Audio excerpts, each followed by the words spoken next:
సరే ఇంకోటి సార్ ఇది కంక్లూడ్ చేస్తూ ఏంటి అంటే వైసీపీకి ఇప్పుడు ఏదో జగన్మోహన్ రెడ్డి గారికి ఇదేదో ఫేవరబుల్గా మారిపోతుంది, చిరంజీవి గారు ఏదో ఫేవరబుల్గా చేసేస్తున్నారు, ఏదో జరగబోతుంది. మీరు అన్నట్టు ఇందాక ఆల్రెడీ బీజేపీలో ఒక షేక్ మొదలయ్యి వాళ్ళు ఏదో బయటకు వస్తారని చెప్పేసి మీరు ఒక ఇండికేషన్ ఇచ్చారు. నెక్స్ట్ అన్నదమ్ములకు సంబంధించి కూటమిలో ఉంటూ వాళ్ళిద్దరి మధ్య కూడా ఏమైనా గ్యాప్ పెరిగే అవకాశం ఉంది. ఎందుకంటే అంటే ఇక్కడ నేను చెప్తాను, ఎమ్మెల్యేలు అందరేమో ప్రభుత్వాన్ని టార్గెట్ చేస్తున్నారు. మన బాలకృష్ణ గారు చూసుకుంటే ఆయన శాఖ మినిస్టర్ కందుల దుర్గేష్ గారికి టార్గెట్ చేస్తూ, బోండావమ్మ గారు చూసుకుంటే పవన్ కళ్యాణ్ గారిని టార్గెట్ చేస్తూ, బుచ్చే చౌదరి గారేమో నాదెండ్ల మనోహర్ గారిని టార్గెట్ చేస్తూ ఇలా మాట్లాడుకుంటూ వచ్చారు కదా.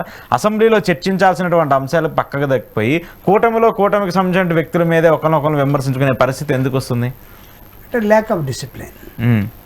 ఇది ల్యాక్ ఆఫ్ డిసిప్లిన్. ఇందాక మీరు అన్నారు బీజేపీ వాళ్ళు కూటమి నుంచి బయటకు వచ్చే అవకాశం నేనైతే అనుకోవట్లేదు. సో ఈ ఇన్సిడెంట్ని బట్టి కూటమి నుంచి బయటకు వస్తారని కాదు.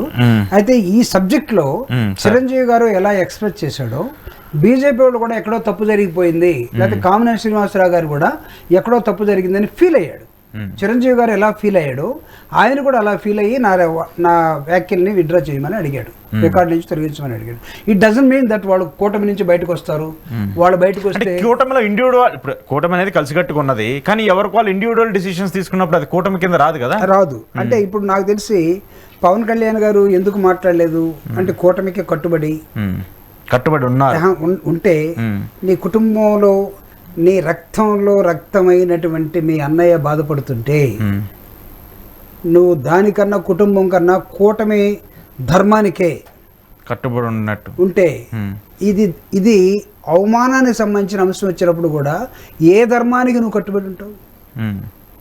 ఏ ధర్మానికి?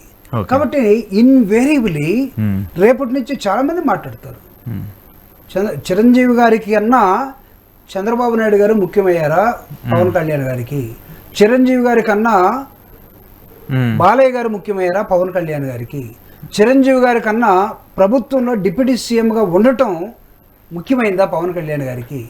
ఇలాంటి ప్రశ్నలన్నీ ఖచ్చితంగా వస్తాయి. ఎవరు బయట వాళ్ళు అనవసరం లేదు, విత్ ఇన్ ద పార్టీ కూడా అడుగుతారు. ఇప్పుడు ఆల్రెడీ చాలా మంది అడుగుతున్నారు కదా. ఏంటి ఇవన్నీ వన్ ఆఫ్టర్ వన్ వచ్చేటటువంటి అంశాలు. అంటే మనం ముందుగా మనం ఊహించి చెప్పడం కూడా కాదు. సో జనరల్ గా ఇట్స్ ఏ కామన్ సెన్స్ కదా, ఇట్స్ ఏ కామన్ సెన్స్ వస్తాయి. కాబట్టి ఇన్వేరియబుల్లీ పవన్ కళ్యాణ్ గారు దీని మీద ఖచ్చితంగా నాకు జ్వరం వచ్చిందని వాళ్ళు ఎవరో చెప్తున్నారు, నిన్న మొన్న మాట్లాడుతున్నారు, జ్వరం వచ్చిందని చెప్పేసి మీ అన్నయ్య ఇండియాలో లేడు, ఆంధ్రాలో లేడు, అమెరికాలో ఉండి వార్త తెలుసుకొని రిప్లై ఇచ్చాడు. జ్వరం వచ్చిందని మీ పిఏలు చెప్పినా నేను ఖండిస్తానని ఒక మాట చెప్తే సరిపోద్ది. నువ్వు ఖండించకుండా నీ పార్టీ ఖండించకుండా మీ అన్న ఖండించకుండా ఇంకొక అన్నదానికి మీ కూటమిలో ఉన్న బీజేపీ వాళ్ళు ఖండించి బాలకృష్ణ గారు దాని నుంచి ఏమాత్రం స్పందన లేకుండా ఉన్నా you are answerable to that. Definite గా యూఆర్ ఆన్సరబుల్. అవన్నీ మాకు అవసరం లేదు సార్. అవన్నీ ఓకే. అంటే ఎమ్మెల్యేలకి వీళ్ళకి మధ్య గ్యాప్ పెరిగిపోతుందా? అంటే సరిగా పనితీరు బాగోట్లేదా? మంత్రులని ఎమ్మెల్యేలు టార్గెట్ గా నడుస్తున్నటువంటి ఒక చర్చకి ఏం చెప్తారు? నాకు తెలిసి అంటే వాళ్ళకి అంటే అది ఆ పార్టీ విషయం. జనరల్గా నేను వాళ్ళ పార్టీలో ఏం జరుగుతుంది అనేది నేను I'm not authorized. But Chandrababu Naidu గారికి ఉన్నటువంటి అనుభవం రీత్యా జనరల్గా ఆయన ఏం చేస్తాడంటే use to conduct trainings for MLAs. ఈసారి అదేమైనా మిస్ అయిందేమో. Okay okay. సర్వేలు అవన్నీ తీసుకొని చెప్పించుకొని భయపెట్టేటప్పుడు ఆయన ఏం చేస్తాడంటే ది మొడాలిటీస్ అండ్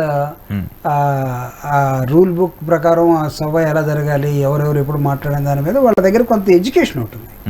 ఈ ఎడ్యుకేషన్ మిస్ అయిందేమో. ఎమ్మెల్యేలు రకరకాలుగా ఉండటం, ఎవరికాయ ఉండటం.